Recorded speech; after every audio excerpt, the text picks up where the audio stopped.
नमस्कार। आप public news TV देख रहे हैं और पब्लिक न्यूज टीवी पर मैं देवकीनंदन मिश्र। आज राहुल गांधी और तेजस्वी यादव और मल्लिकार्जुन खड़गे के बीच एक बैठक होती है और इस बैठक के साथ ही बिहार की राजनीति में हलचल एक बार फिर तेज हो गई। दिल्ली में राजद नेता तेजस्वी यादव, जो लालू यादव के बेटे हैं, वो राहुल गांधी से मुलाकात करते हैं, मल्लिकार्जुन खड़गे से मुलाकात करते हैं और दोनों की ये मुलाकात ऐसे वक्त में हुई है जब बिहार में विधानसभा चुनाव नजदीक है और तेजस्वी यादव की कोशिश है कि जो विपक्ष है वो एकजुट होकर के चुनाव लड़े और इसी दिशा में उन्होंने ये कदम बढ़ाया।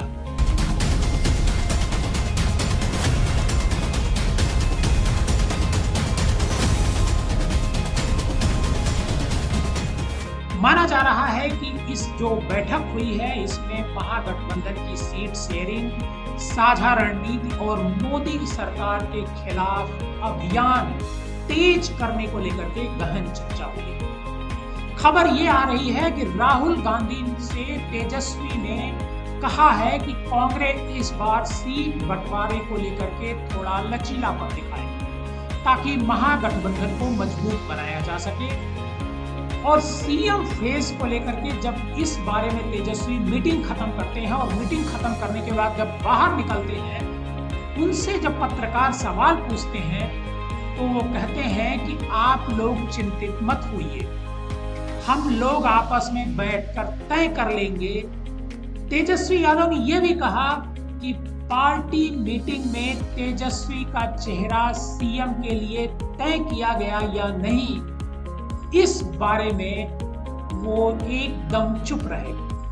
उन्होंने बार बार कहा कि हम लोगों की तैयारी पूरी है, हम सब मिलकर बिहार को आगे ले जाएंगे और बिहार के साथ जो भारतीय जनता पार्टी है वो सौतेला व्यवहार कर रही है।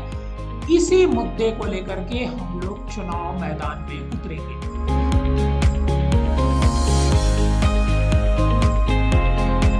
आपको बता दें कि बिहार में 243 की विधानसभा है, मतलब 243 सीटें विधानसभा की है और 2020 का जो विधानसभा चुनाव हुआ था उसमें राष्ट्रीय जनता दल सबसे बड़ी पार्टी बनकर के उभरी थी।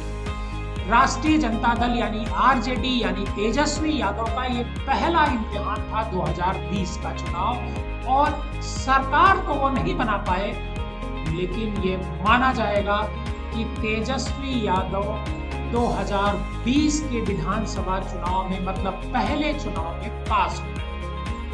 आरजेडी को 75 सीटें मिली थी जो सबसे बड़ी पार्टी के रूप में उभर करके सामने आई।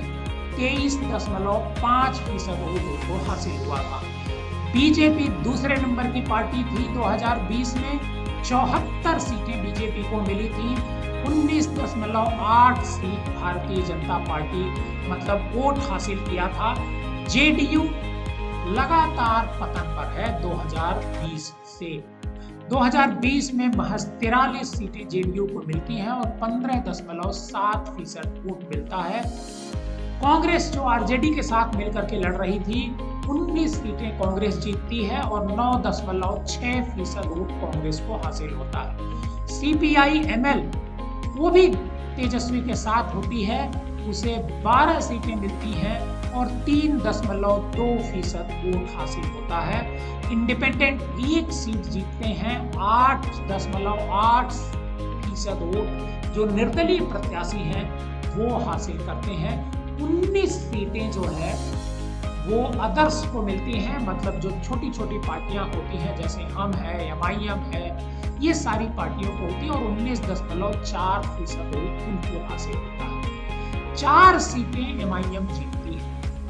2020 के बाद जब एक तस्वीर सामने आई नतीजा आने के बाद, तो कहा जा रहा था कि अगर एमआईएम बिहार में चुनाव नहीं लड़ती तो शायद तेजस्वी यादव बिहार के मुख्यमंत्री बन जाते। तेजस्वी जब से मैदान में आए हैं 2020 का चुनाव उन्होंने देखा 2024 का चुनाव देखा और दोनों पर उन्होंने एक अलग तरीके की छाप छोड़ी। हम आपको एक डेटा और बताना चाहते हैं आगे बढ़ने से पहले।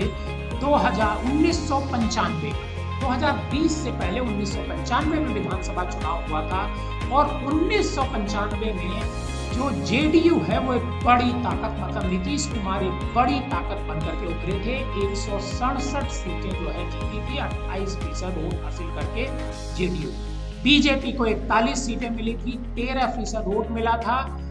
कांग्रेस को 29 सीटें मिली थी, 16.3% वोट मिला था। सीपीआई को 26 सीटें मिली थी और 4.8% वोट मिला था। ये वही वक्त था जब आरजेडी का कोई पुरसा हाल नहीं था, क्योंकि लालू यादव जेल में थे और जो तेजस्वी यादव थे वो छोटे थे, उतना उनको राजनीतिक परिपक्वता उनके पास नहीं थी। इस वजह से आरजेडी का जो प्रदर्शन था 1995 के विधानसभा चुनाव में बहुत ही खराब था।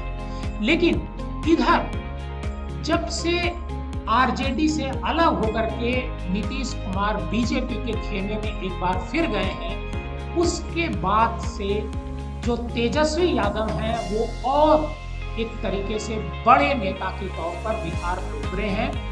और अगर राजनीतिक दृष्टि से देखा जाए 2025 में जो विधानसभा चुनाव होने वाले हैं, उसके लिए बिहार की राजनीतिक तस्वीर में 3 ध्रुव एकदम साफ दिखाई दे रहे हैं।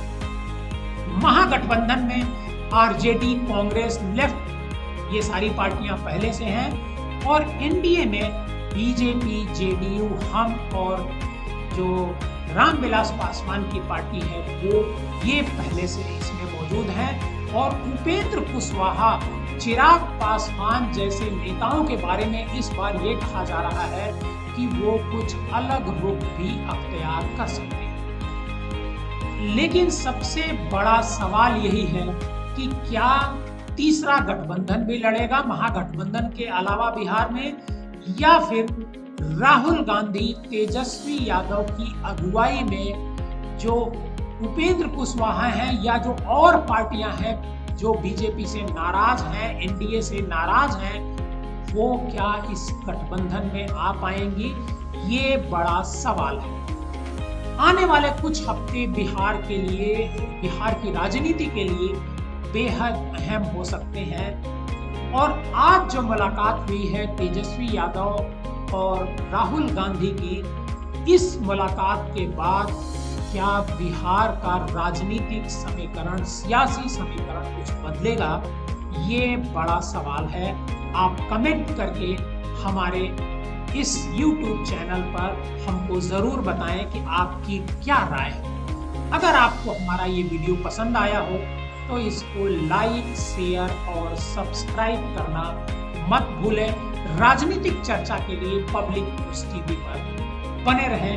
आप अपना ख्याल रखें। पब्लिक न्यूज़ टीवी के साथ बने रहें।